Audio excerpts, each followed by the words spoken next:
Bon, shalom bien-aimés frères et sœurs. Laisse que la paix de Dieu soit votre partage et que Dieu vous comble. Nous allons donc commencer notre étude sur le prophète Balaam ou les devins Balaam. Je vous demanderai de me suivre avec beaucoup d'attention. Parce que nous donnerons plusieurs couleurs à Balaam.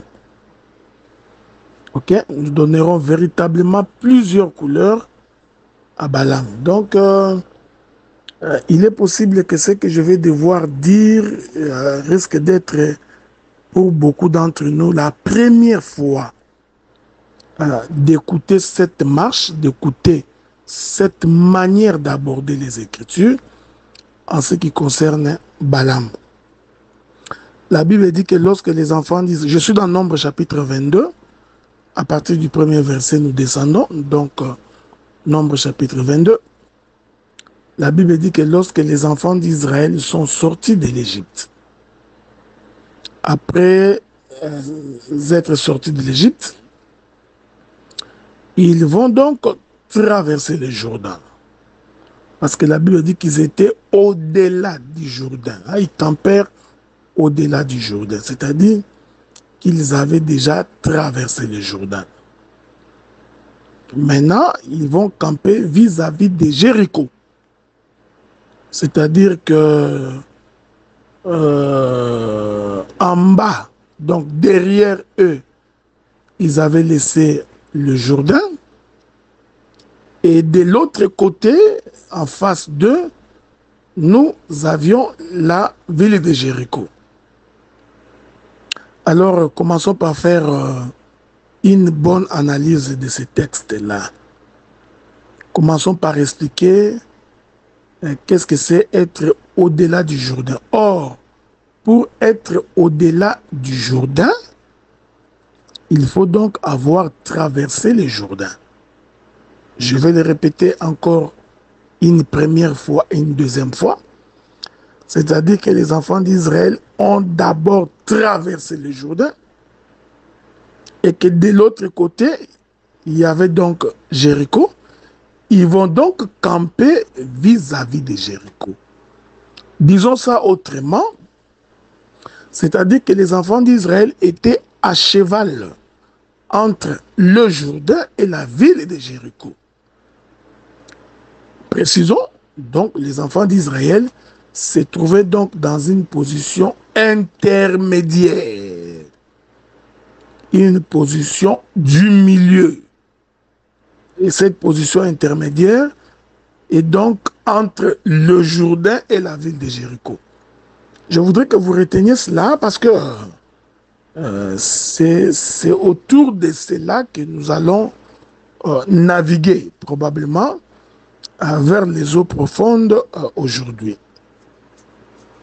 Et c'est lorsqu'ils étaient en train de camper sur cette plaine de Moab, hein, donc on comprend ici que la plaine de Moab est donc à cheval entre le Jourdain et la ville de Jéricho, selon les textes de Nombre chapitre 22.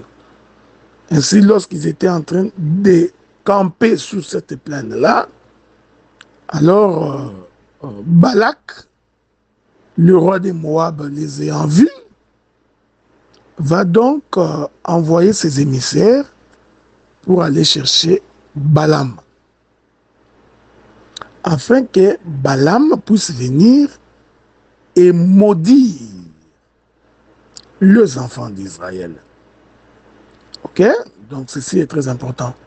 Lorsque nous allons analyser les textes, vous allez voir que l'Éternel Dieu parlait effectivement à Balaam.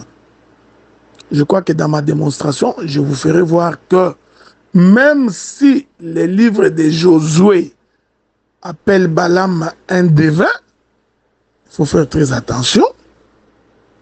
Donc Balaam prend plusieurs couleurs. Ici, Balaam consultait l'Éternel et l'Éternel parlait à Balaam.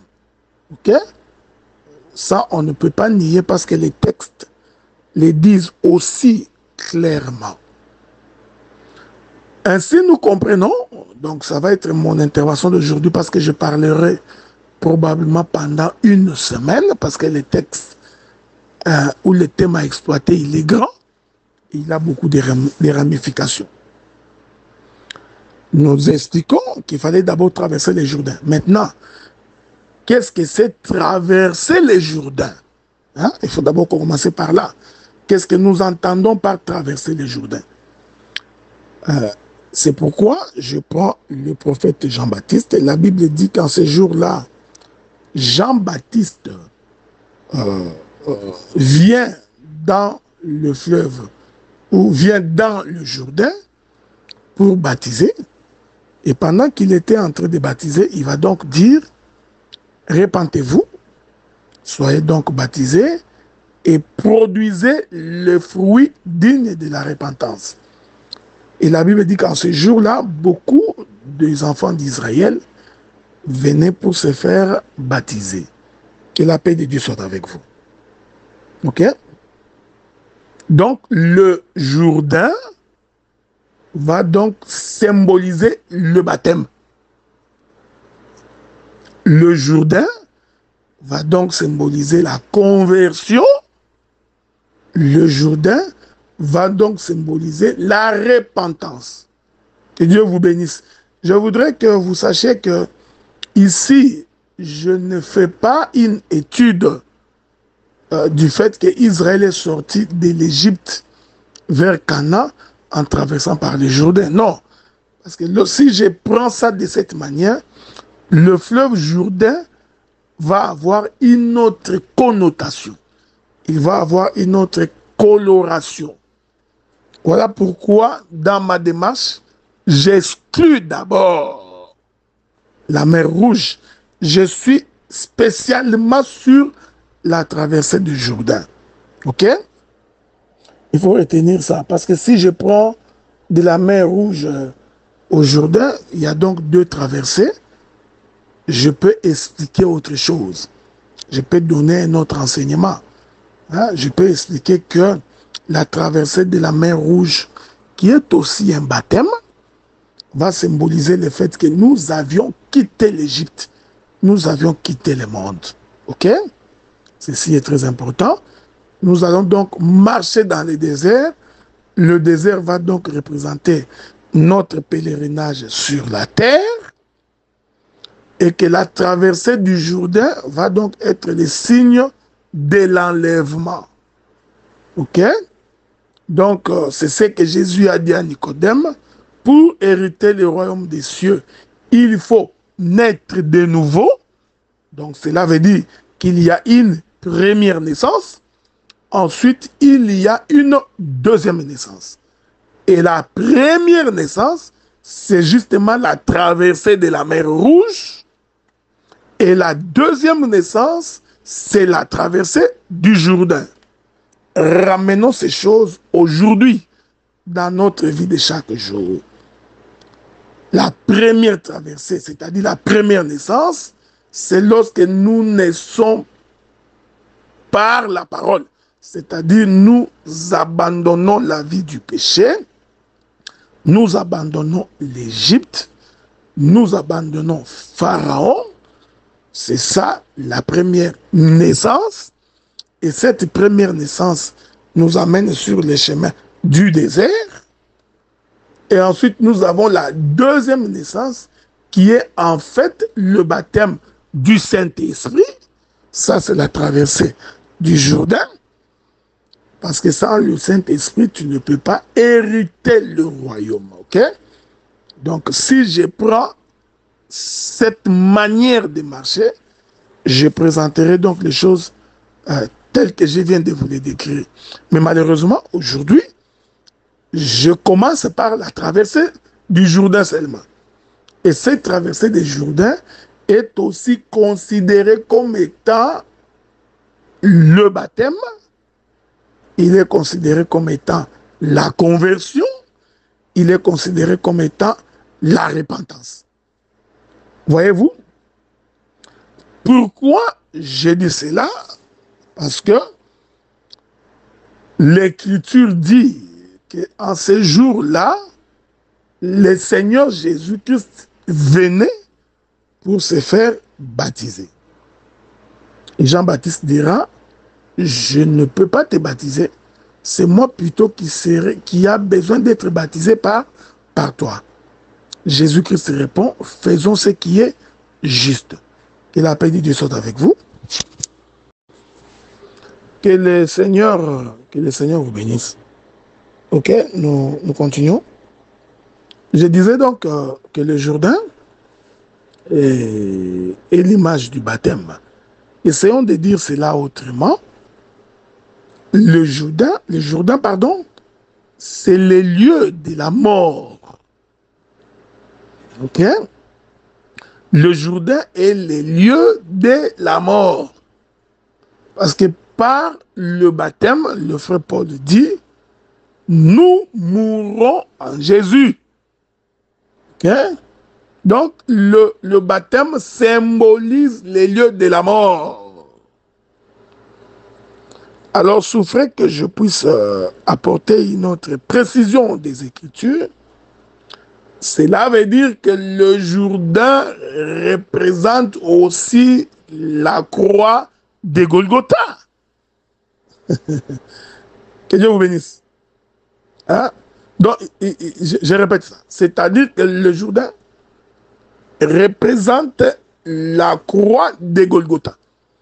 Or, lorsque nous nous identifions à la croix de Golgotha, c'est une façon pour nous de nous identifier à sa mort.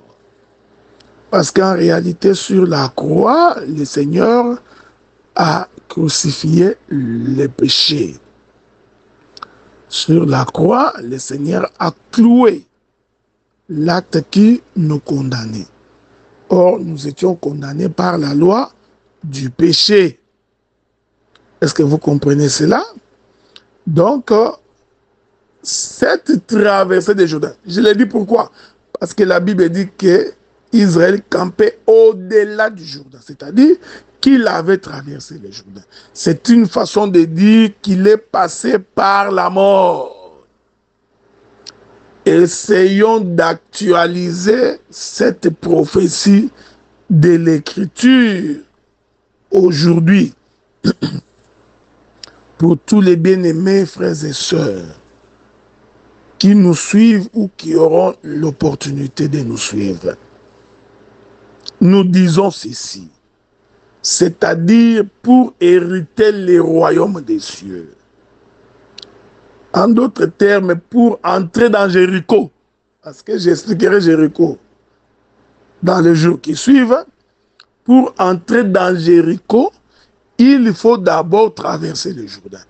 Cette traversée du Jourdain, je l'explique par Golgotha, par la croix du calvaire, je l'explique par la mort. Regardez. La Bible dit que un jour, je suis dans les livres de Josué, lorsque les enfants d'Israël sont arrivés devant le Jourdain, le sacrificateur qui portait l'arche vont donc mettre leurs pieds dans l'eau. L'eau va se séparer en deux. Les enfants d'Israël vont traverser. Ok? C'est-à-dire, ils passent sous l'eau. Parce que l'eau a fait deux murs d'un côté comme de l'autre, et les enfants d'Israël traversèrent au milieu. Prophétiquement, ils sont passés de la mort vers la vie. Ce passage-là, c'est une conversion. C'est-à-dire, vous partez de l'ancienne vie vers une nouveauté de vie. Que Dieu vous bénisse. Vous êtes parti du désert où vous aviez porté de la poussière, de la sueur, de la mauvaise odeur, Vous traversez donc le Jourdain qui est une forme de lavage, qui est en réalité une mort au péché, pour commencer une nouveauté de vie. Qu'est-ce que je voudrais dire? Je voudrais dire que la condition sine qua non, principale, incontournable, pour tout enfant de Dieu, c'est qu'il doit d'abord s'identifier à la mort. Ok? Et en la résurrection. Et c'est cette résurrection que nous appelons une nouveauté de vie. Maintenant, quand Israël a traversé, la Bible dit que Josué choisit 12 pierres et il construisit un autel dans le milieu du Jourdain. Que Dieu vous bénisse. Donc, et l'eau a continué sa coulée. Mais l'autel était resté dans l'eau. Qui a des choses à dire ici. Une façon de dire que les eaux du Jourdain représentant le monde, remarquez cela, mais à l'intérieur de ces eaux se trouvait l'autel. Cet autel-là, qui était dans l'eau, que Dieu vous bénisse, que la paix de Dieu soit avec vous. Cet autel-là, en réalité, représente la terre du 3e jour de la création qui était sous l'eau. Vous vous souvenez? La Bible dit qu'au 3e jour de la création, l'Éternel appela la terre des eaux et que la terre sortit des eaux. Donc nous comprenons, la terre était sous l'eau. Ok? Et nous disons que cette terre qui était sous l'eau, c'est tout un autel. Voilà pourquoi quand la terre sort sous l'eau, cette terre doit donc produire. Et pour qu'elle produise, il faut que la pluie tombe des cieux. Est-ce que vous remarquez ça? Que Dieu vous bénisse. Hein? La terre sort des eaux. Une fois qu'elle est sortie des eaux, la Bible dit qu'aucun arbuste des champs n'est germé encore. Aucune herbe n'est poussée encore. Pourquoi? Parce que Dieu n'avait pas fait pleuvoir. Donc, il fallait que la pluie tombe sur cette terre-là. Ok? Que Dieu vous bénisse. Et nous disons que cette terre est un autel. Voilà pourquoi, dans mon exercice de danser la danse à double vitesse, c'est-à-dire la danse de l'homme quittera son père et sa mère s'attachera à sa femme, je suis en train de dire que lorsqu'ils ont traversé la mer Rouge, le prophète Josué va donc laisser l'autel dans l'eau. Cet autel-là, c'est toute une terre. Voilà pourquoi Jean-Baptiste, comprenant ces choses, il vient au Jourdain et commence à baptiser. Faites attention. Il faut faire très attention. En réalité, Jean-Baptiste se tenait devant l'autel. Lequel autel a été posé par le prophète Josué. Que la paix de Dieu soit avec vous. Vous remarquez cela. Je donnerai quelques écritures. C'est pourquoi il va commencer par dire les hommes venaient à lui pour se faire baptiser. Ouais, j'aime ça. Repentez-vous.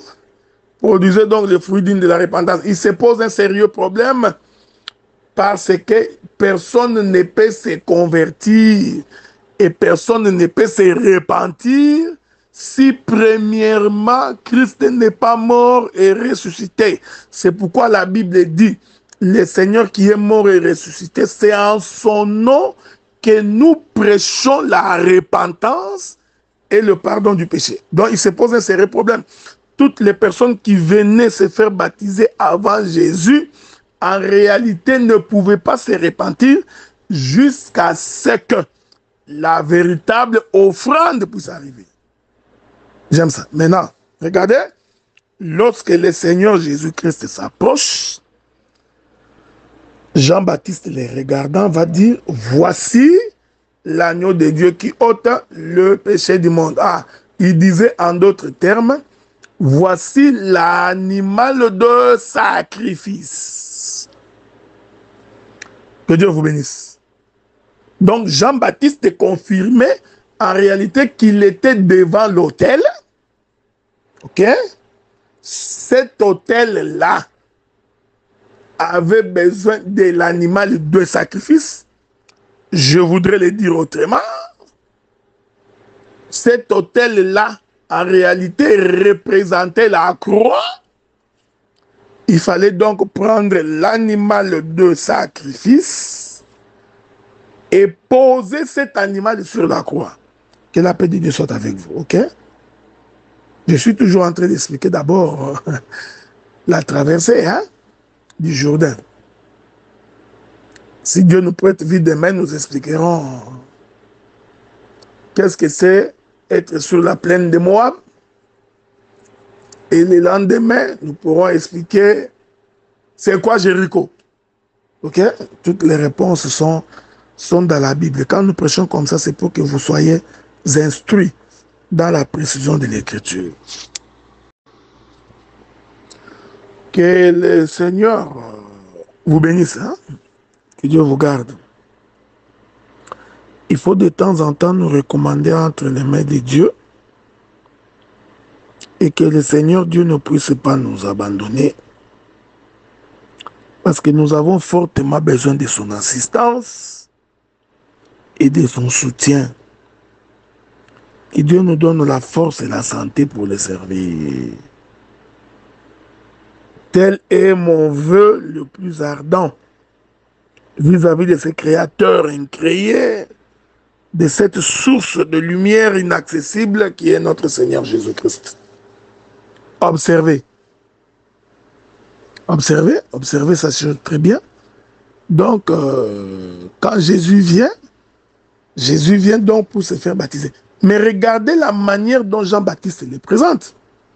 Il dit, voici l'agneau de Dieu qui ôte les péchés du monde. En d'autres termes, Jean-Baptiste voulait dire, voici un animal qui doit mourir. Parce que pour que les péchés soient ôtés, il a fallu qu'il y ait un sacrifice qui a la capacité d'ôter les péchés. Donc, ici, qu'il me soit donc permis de te rappeler, mon frère, de te rappeler, ma soeur, que Jésus-Christ est la seule personne qui a la capacité d'ôter la racine du péché dans un homme. L'homme ne se convertit pas parce qu'on le force. Ce n'est pas à coup de lois, de règlements, de commandements, des ordonnances que l'homme peut se repentir. Ce n'est pas à force de menaces. Ok? Il ne faut pas donc user des mesures draconiennes pour qu'un homme ou une femme se repente. Non. Il suffit que la personne croie véritablement au Seigneur et qu'il donne sa vie à Jésus-Christ. Alors le Seigneur a la capacité d'ôter en tout homme la racine du péché. Voilà pourquoi je prie en ces temps que le Seigneur de toute capacité te donne la force par la puissance de la parole, qui te donne la force d'abandonner la vie du péché. Que Dieu déracine en toi, qu'il extirpe au-dedans de toi cette racine qui te pousse à faire constamment du mal. Cette racine qui crée en toi la haine, la médisance, la jalousie, l'animosité, le vol, toute forme de débauche. Que cette racine ne soit ôtée que par la puissance de la mort et de la résurrection de Jésus. Alors, Jean-Baptiste dira, voici l'agneau de Dieu qui ôte les péchés du monde. Que Dieu vous bénisse. Or, vous savez, pour que l'agneau puisse ôter les péchés, l'agneau doit mourir. Et je voudrais dire une chose ici pour attirer votre attention. Hein? Quand on dit que l'agneau va ôter le péché, hein, il faut faire attention. Il ne faut pas t'imaginer que c'est comme un péché qui est planté au-dedans de toi et Jésus-Christ doit venir ôter. Hein? C'est comme si c'est un arbre planté dans ton corps. Maintenant, Jésus vient déraciner. Faites attention, c'est pas comme ça. Ce n'est vraiment pas comme ça qu'on comprend ces choses. Voilà pourquoi, pour saisir cela, il faut aller voir comment l'agneau a ôté le péché quand le peuple était en Égypte. Ah, j'ai compris que les enfants d'Israël en Égypte étaient en réalité esclaves du péché. Selon le livre des Romains, nous étions tous renfermés sous la servitude de la loi, laquelle loi produisit en nous le péché. Donc, un esclave, c'est quelqu'un qui est sous la domination du péché. Cela veut dire ôter le péché, veut tout simplement dire être délivré de l'esclavagisme. Que la paix de Dieu soit avec vous. Vous connaîtrez la vérité et la vérité vous affranchira. La vérité dont on parle ici et que l'on doit connaître, en réalité, c'est l'identification à la mort de l'agneau. Et Dieu vous bénisse. C'est pourquoi vous voyez, hein, il y a des gens qui ont la connaissance des Écritures, mais qui vivent dans les péchés. C'est parce que les gens ont une mauvaise définition de la connaissance. La connaissance que nous parlons, ce n'est pas une connaissance livresque. Ce n'est pas une connaissance intellectuelle. Ce n'est pas une connaissance qui relève de ta boîte crânienne. Non.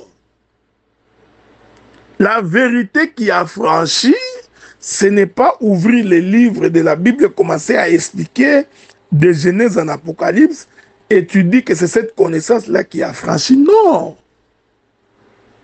Connaître la vérité qui affranchit, c'est-à-dire il faut s'identifier à la mort de l'agneau. Il faut s'identifier à la mort de Jésus.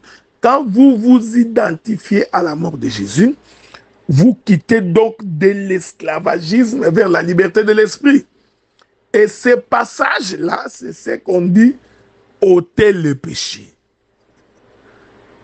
Que Dieu vous bénisse. Hein?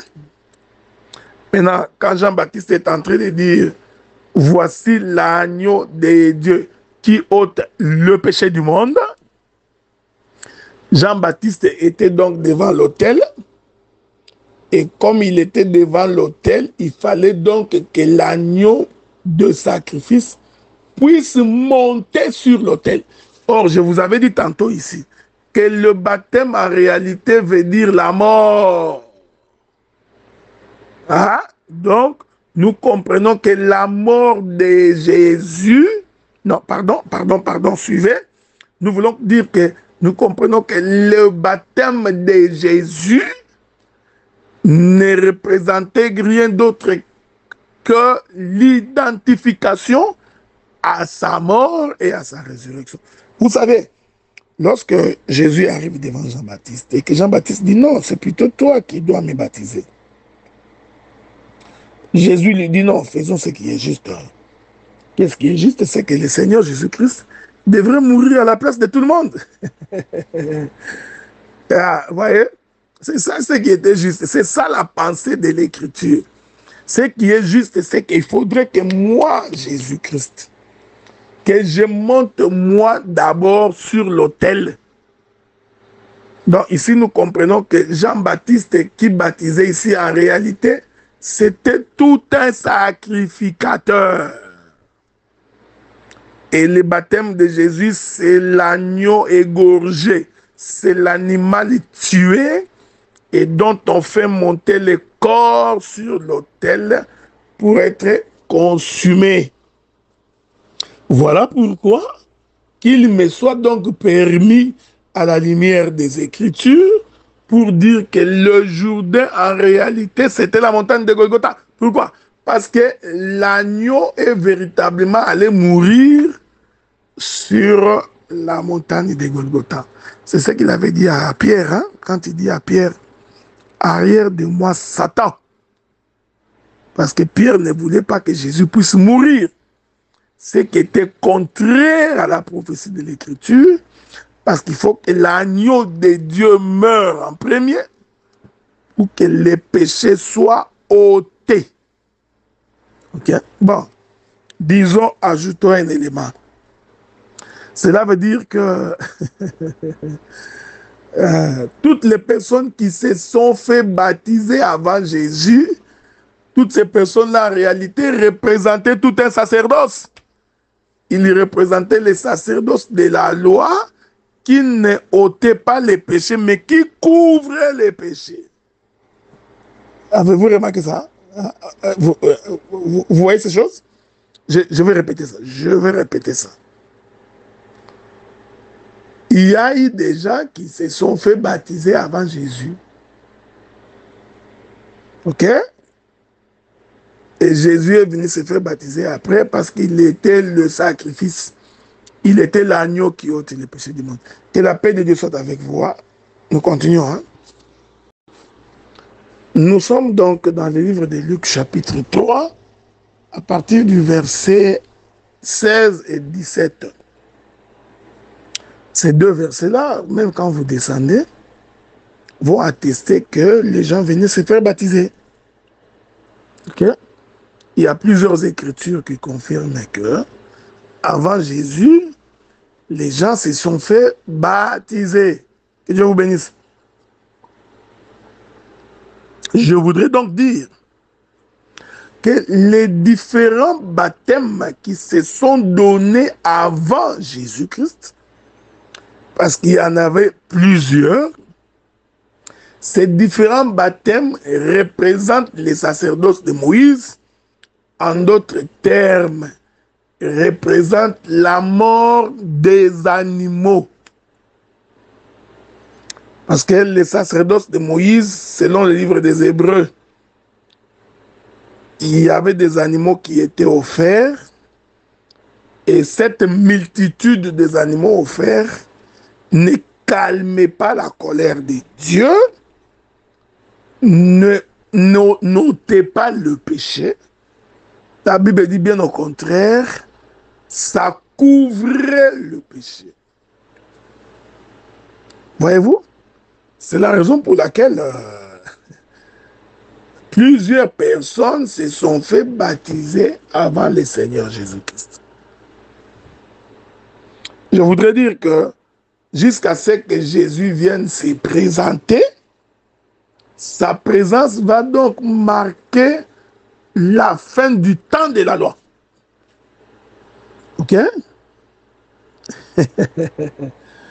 Il est merveilleux.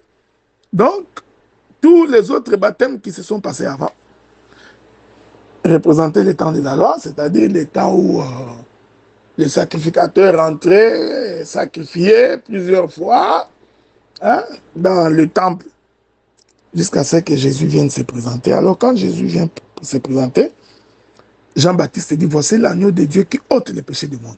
Donc, nous comprenons qu'avant lui, il y a eu des animaux qui n'ont pas ôté le péché du monde.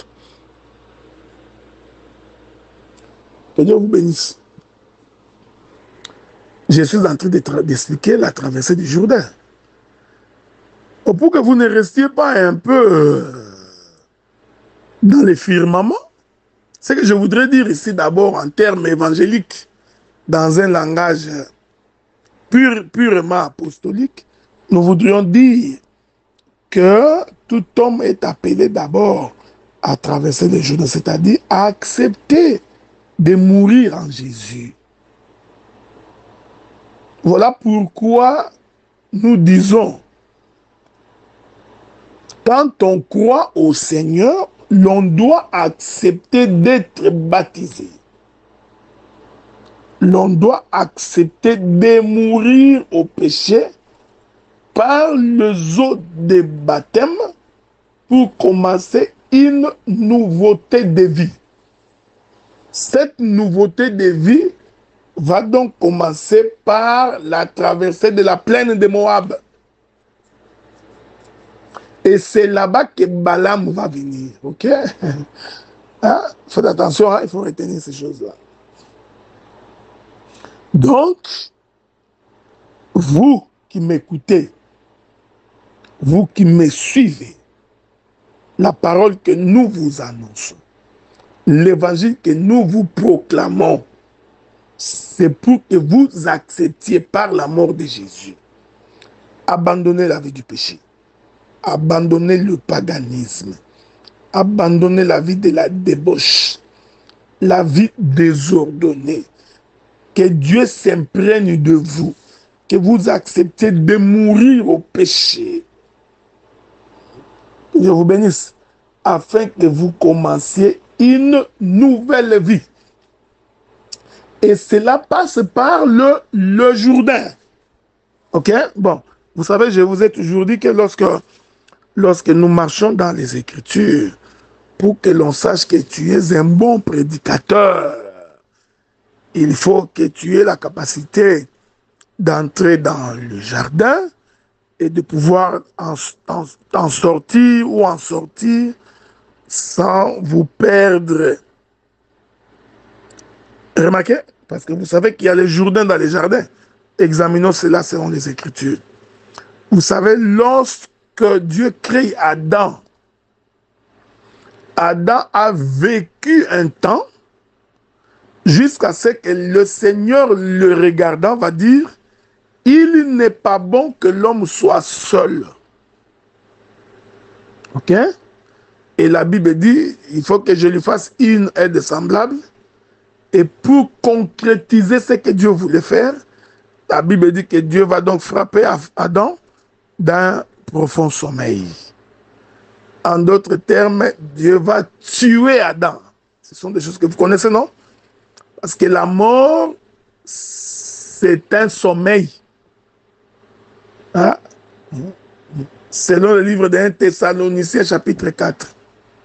Tous ceux qui sont morts en Jésus dorment. Au son de la trompette, ils se réveilleront, ils ressusciteront. Je peux, si vous le voulez bien, ajouter un autre témoin des Écritures. C'est la mort de Lazare. Lazare est mort. Jésus dit, notre ami Lazare dort, nous allons le réveiller. Donc le réveil de Lazare, c'est toute une résurrection. Ou bien la résurrection de Lazare, c'est tout un réveil. Ok? Donc, or, je viens de vous dire tantôt, la mort passe par le Jourdain. Donc, le Jourdain, c'est ça le lieu de la mort.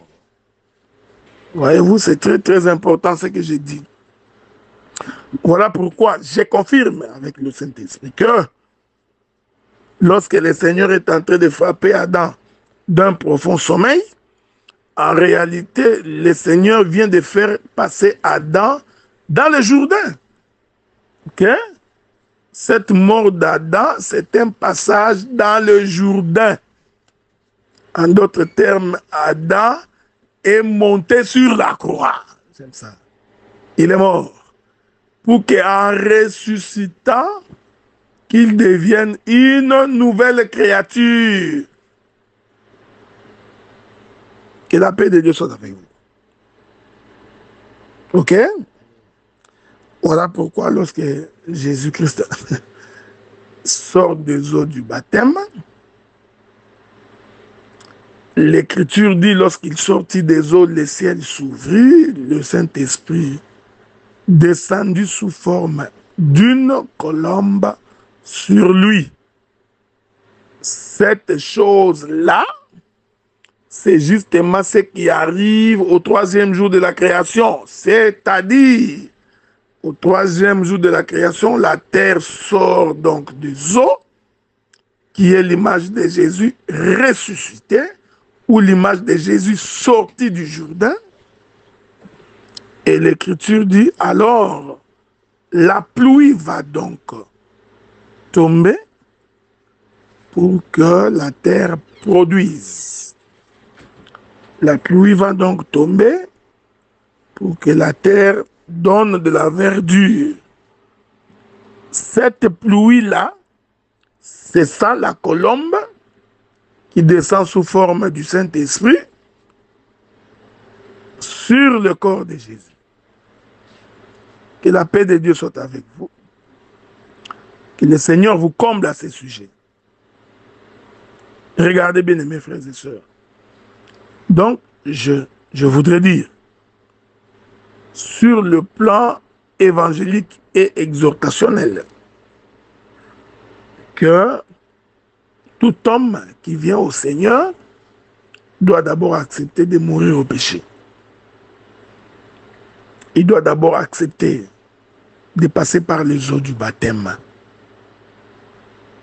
C'est alors qu'il aura les dons du Saint-Esprit. Ces dons du Saint-Esprit, c'est toute une pluie. Ok? C'est toute une pluie qui tombe sur une terre. Que la paix de Dieu soit avec vous. C'est pourquoi, au jour de la Pentecôte, ok? Au jour de la Pentecôte, lorsque les langues de feu apparurent sur la tête des disciples, c'était l'image de la pluie qui tombe sur une terre. Ok? Et cette chose-là doit être la vie de tout enfant de Dieu. Donc, si vous m'écoutez, si vous m'entendez, et que vous n'avez jamais été baptisé, vous avez donc l'obligation, le plus vite que vous pouvez, de vous accommoder avec les Écritures et avec la parole du Seigneur, en acceptant le baptême d'eau. Que Dieu vous bénisse. Que le Seigneur vous bénisse. Alors, vous comprenez que la traversée du Jourdain va donc représenter l'œuvre de la croix, va donc représenter l'identification à la mort. Par le Jourdain, nous mourrons au péché, pour que lorsque nous sortons de l'autre côté, que nous commencions une nouveauté de vie. Cela veut dire que celui qui sort du Jourdain, c'est un peuple victorieux, c'est un peuple fort, c'est un peuple qui a remporté la victoire. C'est bon?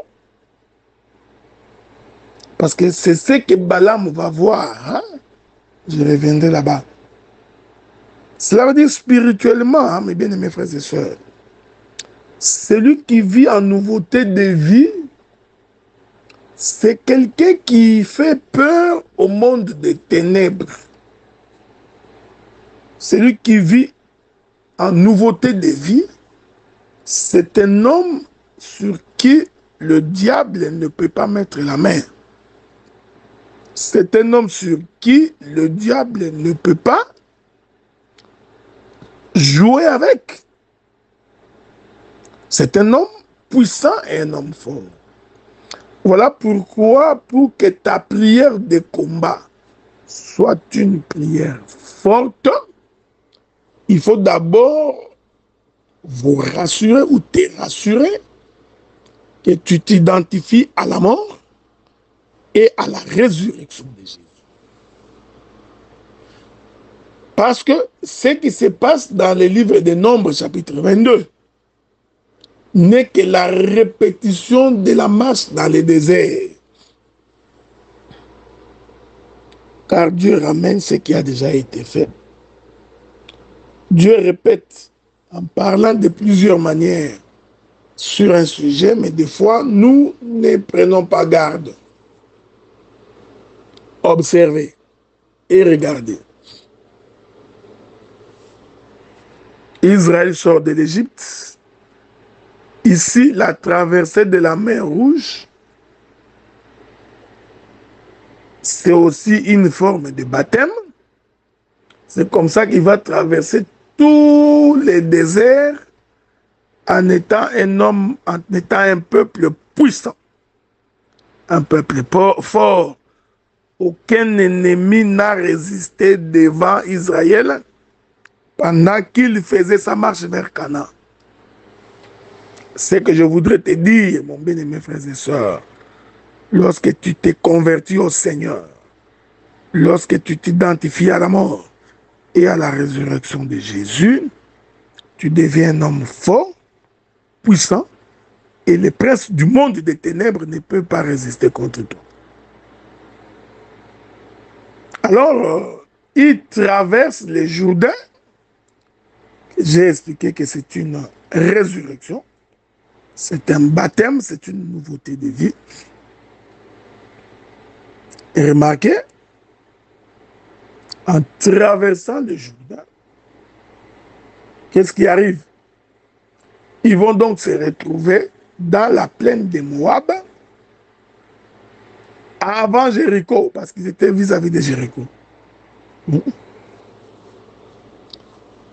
C'est alors que Balak doit avoir peur des enfants d'Israël. Balak n'a pas vu Israël avant la traversée du Jourdain. Qu'est-ce que je voudrais dire? Je voudrais dire que tant que tu étais encore en deçà du Jourdain, c'est-à-dire tant que tu es encore dans le monde, tant que tu vis encore dans les péchés, tant que tu es encore dans les camps adverses, Balak n'a pas peur de toi parce que tu es de son côté. Donc la prière d'un pécheur, d'un inconverti, ne fait pas peur au diable. Ce n'est pas le fait que tu cries au nom de Jésus que le diable a peur. Ce n'est pas parce que tu multiplies les prières de combat que le diable a peur. Non. Le diable a peur lorsque tu t'identifies à la mort et à la résurrection de Jésus. Et remarquez maintenant que dès qu'ils ont traversé le Jourdain, alors Balak a donc eu peur. Ici, Balak s'identifie au diable. Ok? Parce qu'il voit en Israël un peuple puissant qui broute l'herbe sur son chemin. On va en parler demain. Parce que brouter l'herbe ici, c'est être victorieux. C'est écraser. Que Dieu vous bénisse. Hein? Parce que vous savez, hein? L'herbe représente aussi les hommes. Souvenez-vous du songe de Joseph. Il dit, j'ai vu les gerbes de mes frères. Nous étions alliés les gerbes au champ. Et j'ai vu les gerbes de mes frères se prosterner devant moi. C'était une façon de dire, chaque herbe de ses frères représentait ses frères. Donc l'herbe de Ruben, c'était Ruben. L'herbe de Siméon, c'était Siméon. L'herbe d'Issachar était Issachar. Donc l'herbe représente les hommes. Donc lorsque Balak est en train de dire que c'est comme un bœuf, ce peuple-là, c'est comme un buffle, c'est comme un bœuf qui broute tout, qui mange tout. Dans sa marche, donc Balak, il voyait en Israël un peuple qui avait la suprématie sur les autres. Un peuple qui avait de la victoire sur ses ennemis. Je voudrais te rappeler que pour que tu aies de l'autorité sur le monde des ténèbres, tu dois impérativement être un homme saint, c'est-à-dire un homme qui a traversé le Jourdain. Ok? Et c'est à ce titre-là que le diable va avoir peur de toi. Donc ici, Balak, le roi Balak, qui est le roi des Moab, va donc représenter le roi Satan. Il va donc représenter le diable. Et Moab va donc représenter le monde. Ok? Les Moabites représentent le peuple du monde, car il est écrit dans sa parole, les Moabites ne rentreront pas dans l'assemblée de l'Éternel. Que Dieu vous bénisse. Maintenant, Balak doit trouver des stratégies pour vaincre le peuple de Dieu. Je suis vraiment en train d'enseigner. Hein? Donc, vous voyez, donc, quand le diable veut t'avoir, il trouve des stratégies. Il trouve les moyens de te renverser. Il trouve les moyens de te faire trébucher. Ok? Il essaie de trouver de quelle manière il peut t'avoir. C'est alors qu'il va faire appel à Balaam. Je vous demanderai de me suivre avec beaucoup d'attention dans cet enseignement. S'il vous plaît. Il va donc faire appel à Balaam. Écoutez ce que Balak dit à Balaam. Écoutez-moi bien. Il dit à Balaam, maudis-moi ce peuple, afin que je puisse les vaincre. Ah, donc, le travail de Balaam, c'était de maudire le peuple. Que Dieu vous bénisse. Nous examinerons avec les Écritures de quelle manière un peuple est-il maudit. Suivez-moi bien. Parce que vous allez voir comment est-ce que Balaam, nous allons les colorer autrement. Que nous donnerons une nouvelle couleur à Balaam. Que Dieu vous bénisse. Les livres de Deutéronome chapitre 28, verset 15 et verset 45. Écoutez ce que la Bible dit. Si tu n'obéis pas à ma voix, voici les malédictions qui te suivront si tu n'obéis pas. Que Dieu vous bénisse. Hein? Donc, pour qu'un peuple soit maudit, il suffit seulement qu'il n'obéisse pas à la voix de Dieu. Je répète ça clairement. Parce que vous allez voir que Balaam avait pour mission de maudire le peuple. Or, pour que Balaam maudisse le peuple, il faut premièrement qu'on ait donné la loi, qu'on ait donné les prescriptions à ce peuple. Il faudrait que ce peuple ait écouté la voix de Dieu et qu'il n'ait pas mis en pratique la loi de l'Éternel. C'est alors que le peuple est maudit. Est-ce que vous me suivez? Suivez-moi bien. Suivez. Voilà pourquoi nous avons toujours dit,